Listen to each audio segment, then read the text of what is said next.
Развитие детских школ искусств – тема окружного совещания. Она стала частью культурного форума.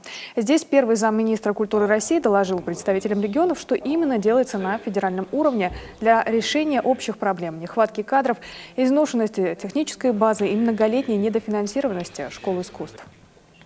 У нас создан федеральный ресурсный методический центр развития образования в сфере культуры и искусства, который должен оказывать методическую поддержку работе школ искусств и ее координировать.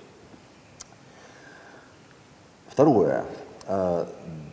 24 января на Минкультуры утверждена дорожная карта.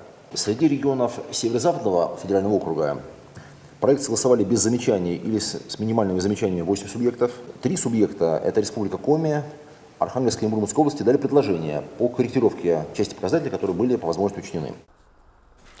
Также своим опытом развития детских школ искусств поделились представители Архангельской и Калининградской областей.